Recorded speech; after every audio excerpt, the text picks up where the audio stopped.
we'll go on the record in the matter 25 CT 52 26 CF 25 State of Wisconsin versus Natasha Mansfield.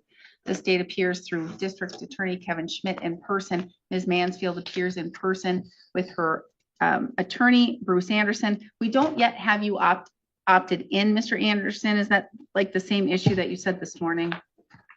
Yes. I got a note here from my assistant who said she couldn't opt me in. I don't know why, but nonetheless, she'll do it today. Yep. Okay. All right. This is set for a preliminary hearing. Is this proceeding as such? Yes. All right. You can call your first witness, Mr. Schmidt. I call Travis Tex. Travis Tex, investigator Tex, please come forward. Raise your right hand. Be sworn in. Have a seat at the witness stand. Do you swear that the testimony you're about to provide today in this matter is the truth, the whole truth, and nothing but the truth? Yes.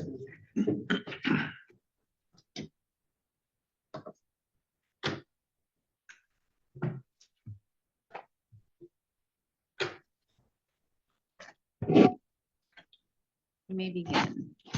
Could you state your name for the record? Travis Tex. What do you do for a living? I'm a detective with the Burnett County Sheriff's Office. How long have you been so employed?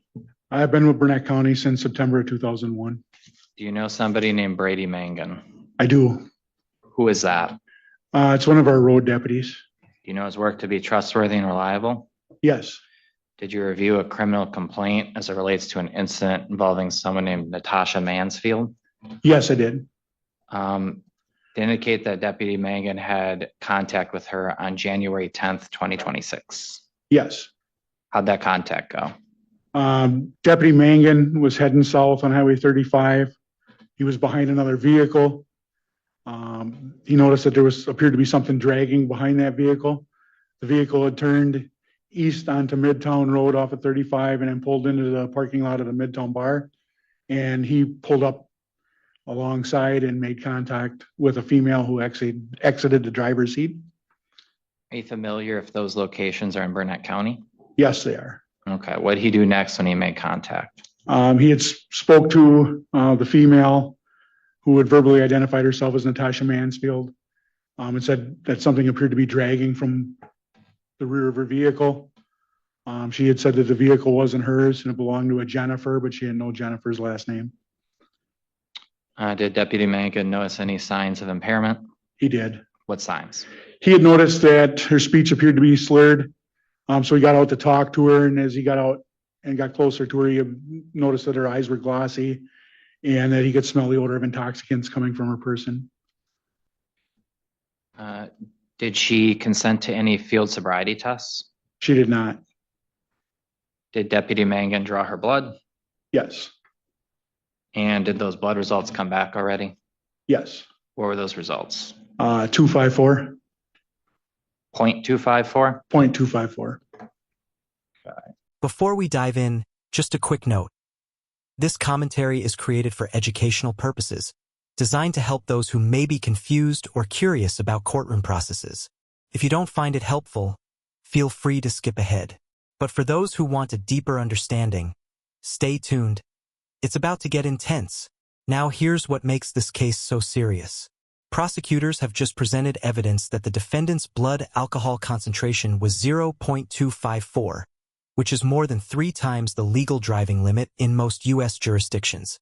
Combined with testimony describing slurred speech, glossy eyes, and the odor of intoxicants, the prosecution is building a foundation for probable cause, not proving guilt beyond a reasonable doubt yet, but showing there's enough evidence for the case to move forward. Do you think this evidence already tells the whole story? Or could the defense still uncover something that changes everything? Stay with us, because the judge's next decision carries major legal consequences.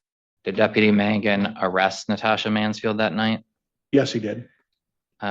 Did you see a booking photo of the Natasha Mansfield who was arrested? Yes. Do you see that person in court here today? Yes, I do. Could you state where they are and what they're wearing? She's sitting at the defendant's table wearing a white and blue striped shirt. Oh, close enough. Let the record reflect that investigator Tex has identified Miss Mansfield. I can't tell if that's blue and gray. We'll stipulate for identification purposes today. All right. And did Deputy Mangan ask dispatch if there are any prior convictions? He did. What did they indicate to him? They told him there were 3 prior convictions, For what? OWI. And did the criminal complaint indicate that a teletype was also done to confirm prior convictions? Yes. How many prior convictions did it show? Was showing 3 OWI convictions. And how old is the oldest one? I believe it was 2010. Okay.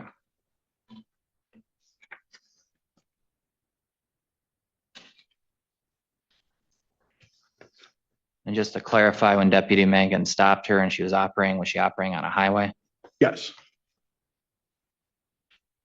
I have no other questions. Mr. Anderson.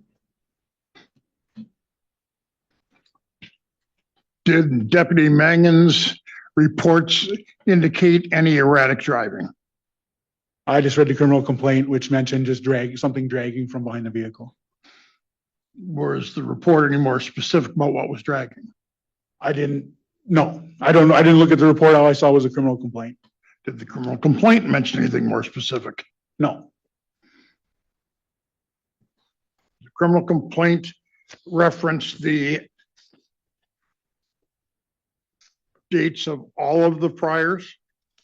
Yes.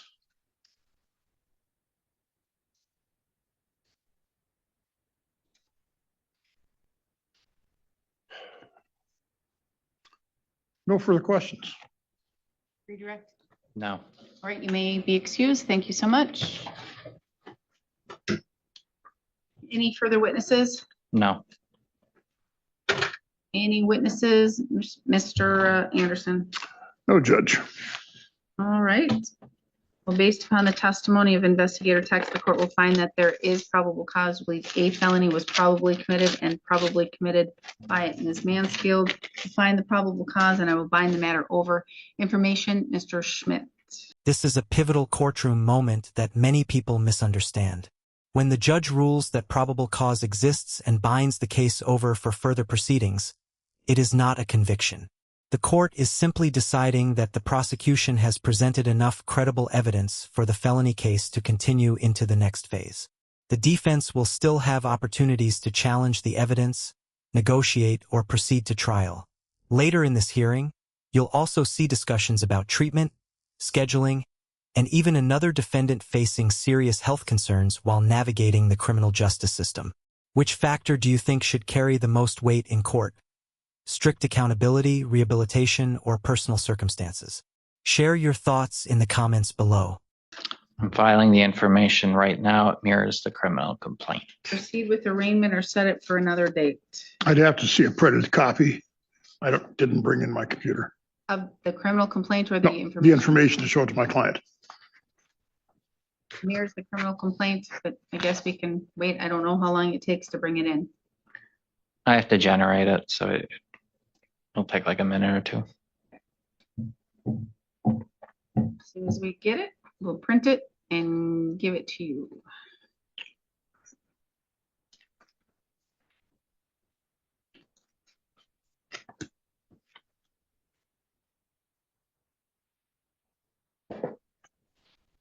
Yep.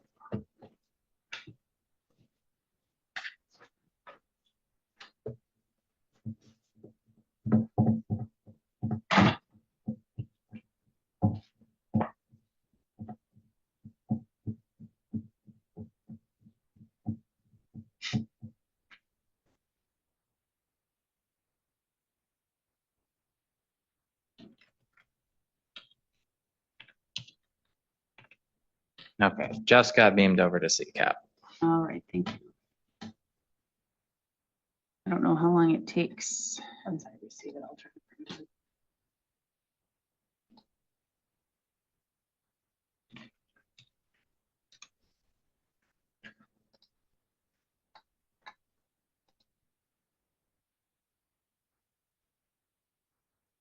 Not for approval. Just anymore.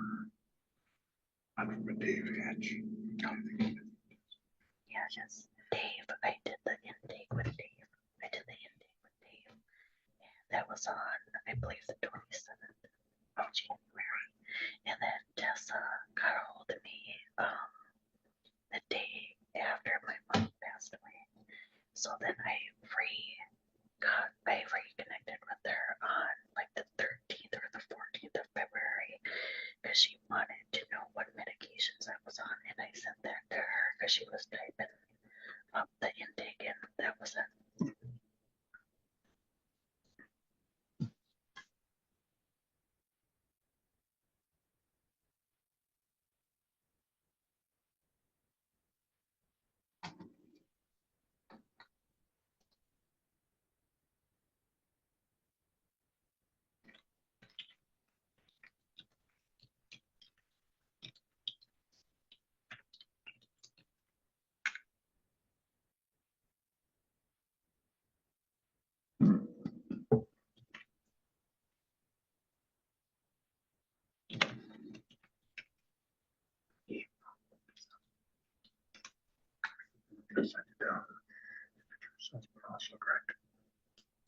They had told me that they were going to contact me if I needed to do any more. Okay.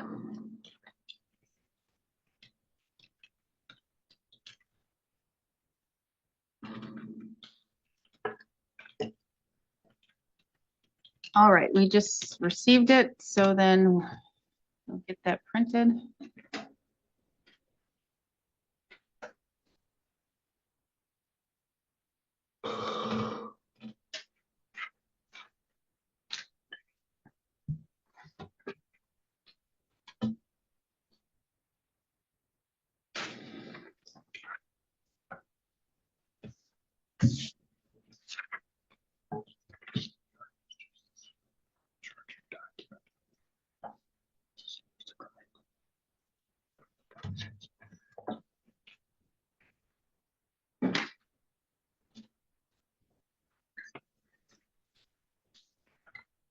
She understands charges and maximum penalties. She does. Waive formal reading. We do. Not guilty pleas. Yes. Not guilty pleas will be entered on your behalf. You are entitled to a jury trial. You would be entitled to a speedy trial should you request one. Mr. Anderson, what are you requesting? Well, certainly at this point, I'd request a status conference. My client has, she did her intake with David Hatch, and she then had a telephone conference further with Tessa Anderson. She believes they were going to contact her, and I've told her there have been some changes and suggest she contact them again. She's not heard from them. That was all done by mid-February. So, Okay. Yes, I would just try and reach out to Dave Hatch again, and then they'll figure that out. okay.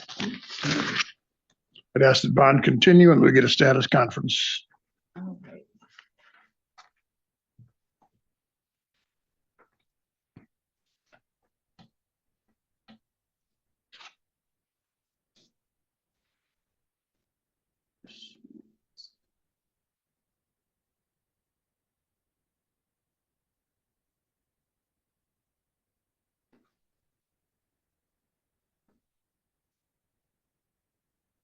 June 1st.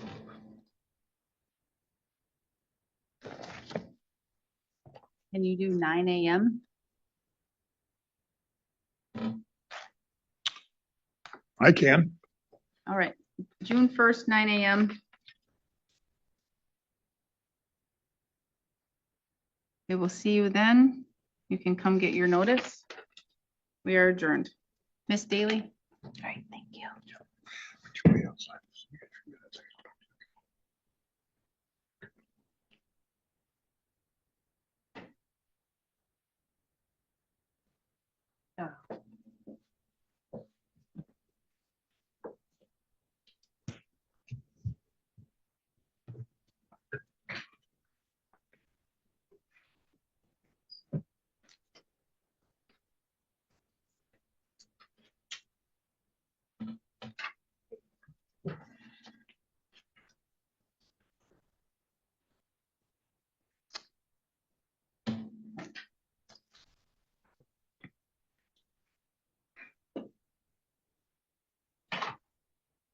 We will go on the record in the matters 26 CM 04, 25 TR 98 980 and 979. State of Wisconsin versus Gabrielle Daly. The state appears through District Attorney Kevin Schmidt in person. We have Bruce Anderson, Defense Counsel in person. Ms. Daly is also in person.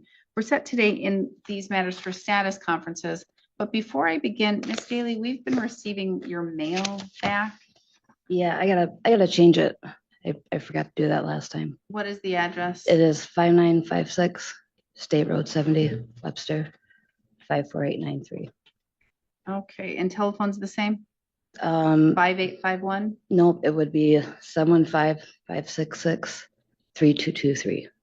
May we send you text messages? Yeah. Okay, thank you. Mr. Anderson status? I did receive discovery on everything. I don't think I have received discovery relative to the TR files at this point. The restricted controlled substances. I believe I did make that request on all files. I did not. I've got the request in only on the CM. Okay, so you have to do the TR matters as well.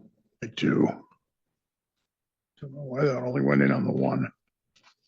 Do you have the restricted controlled substances results back? I don't. And for you requesting on the TRs, that is not mine. So you need to send that to Village of Siren. Benson, that's right. Okay. That is right. That's a Mr. Benson.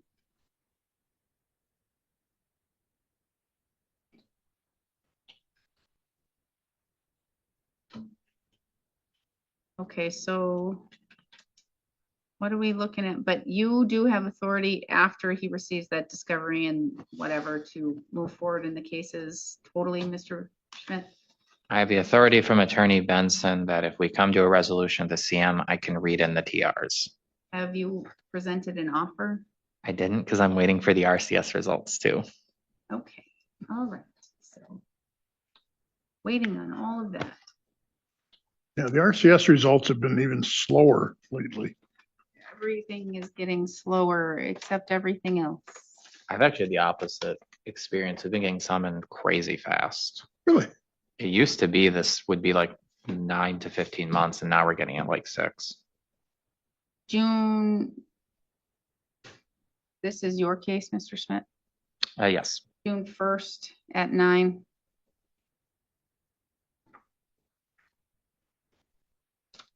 All right, June 1st at 9, we will see you then. We are adjourned. You can come and get your notice.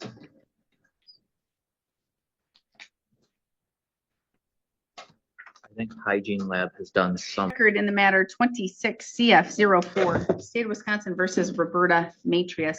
The state appears through District Attorney Kevin Schmidt in person. Ms. Matrius appears in person with counsel Daniel Chapman. We're set today in this matter for a status conference. Mr. Chapman, you're just requesting a status within normal course, is that correct? Yes, please. We're making progress toward resolution, Judge.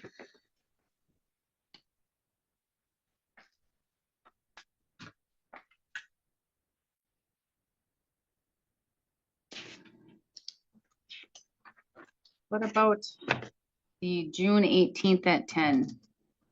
That would be fine. June 18th at 10 o'clock, we'll have a status. We'll go from there. Ms. Matrius, come up and get your notice and you are free to leave. Just keep me posted, okay, Ms. Matrius? Mr. Shaw?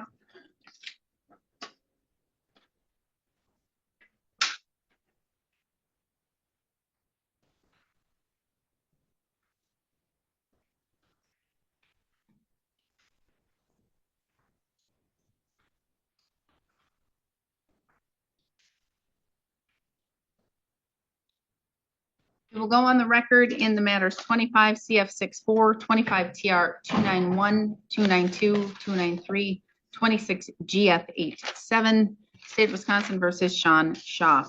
The state appears through District Attorney Kevin Schmidt in person. Mr. Schaaf appears in person with his counsel Daniel Chapman. We're set here today in this matter for status conferences. The GF matter, that's pretty new, so I don't see that a complaint has been filed yet. So what are we doing? And you're aware of that, correct? I found out about that this afternoon, Your Honor. So what are we doing? Well, the last time we were in court, we indicated that the matter was going to be resolved. However, Mr. Schaaf was in the process of trying to figure out a good timeline for him to do his plea. And we informed the court that he had a possible cancer diagnosis that he was having testing done on. That has come back with likely pancreatic cancer. Prostate cancer. I don't have any treatment plan to offer the court. I have verification of the diagnosis. I don't know what the prognosis is or anything like that. But obviously the group file is also important.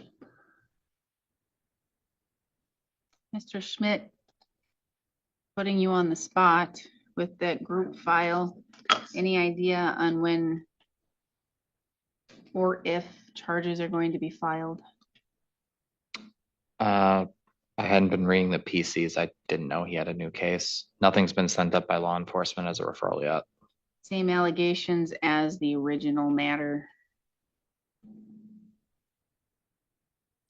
Do you have a probable cause statement on that case, Your Honor? I Could I have it, sure please? can get it to you. Yeah, I don't see it in my emails, actually. Let me get that. Need to find that. Never mind, I found it. Yeah, you can print that off.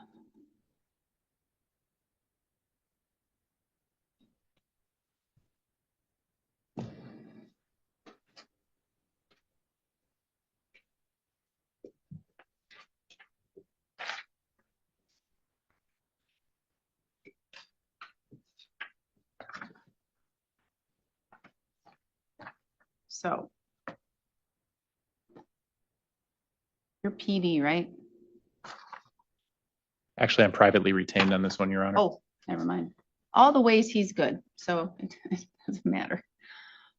Okay, so I don't know what you want to do, Mr. Chapman.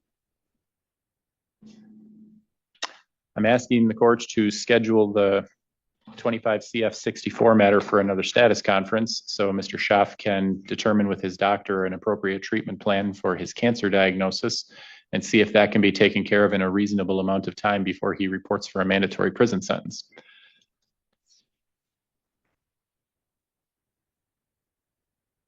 I agree with that. And I have no objection to that either. I noticed the PC statement isn't a real report. It's just a paragraph, so I can't really say much about it. Mr. Schaaf, can I get doctor confirmation that you have it?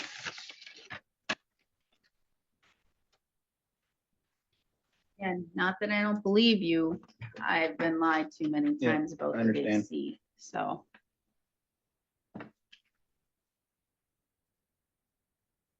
When are you seeing your doctor? On the 29th, I have a urologist, and then again on June 9th.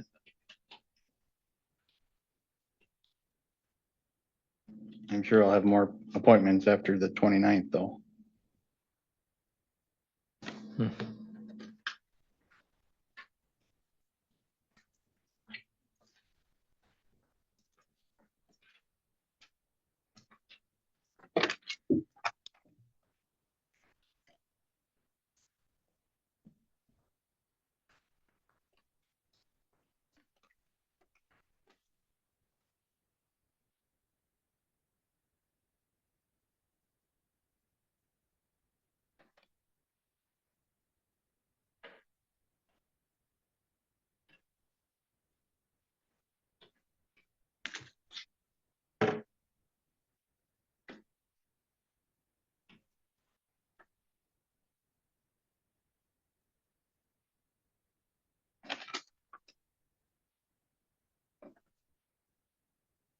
Am I missing where it says confirmation of that? Towards the bottom on the front page, it says about 13% of the loci are cancer cells. Okay.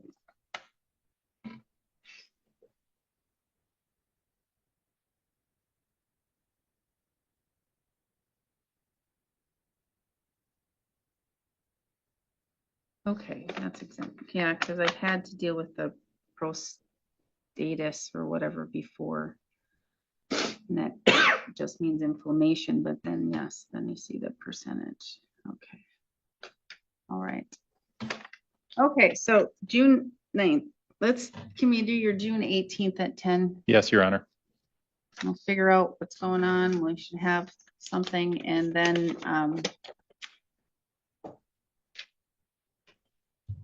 but we're gonna have to figure out that other case, if it's gonna be filed and when it's gonna be filed, and we're gonna need to figure out whether or not it needs a prelim or not and what's happening there. I told Mr. Schaff to watch his mail for a summons.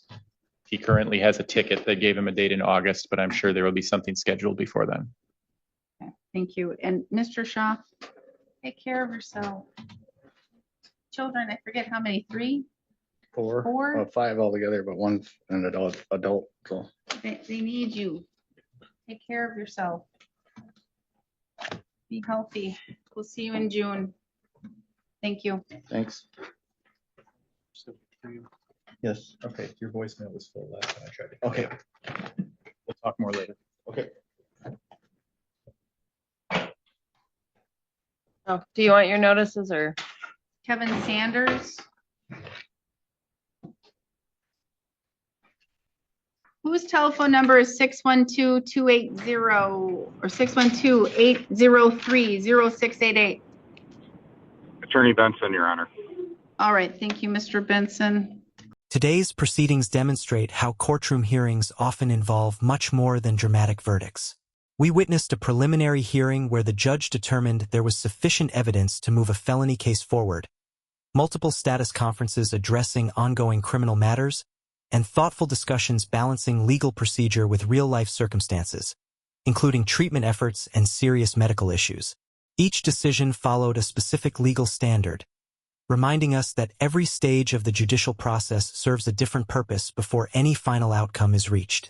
If you found this courtroom breakdown informative or surprising, hit that like button, share your opinion in the comments, and don't forget to subscribe for more real courtroom analysis, legal insights, and jaw-dropping case breakdowns. Thanks for watching, and we'll see you in the next case.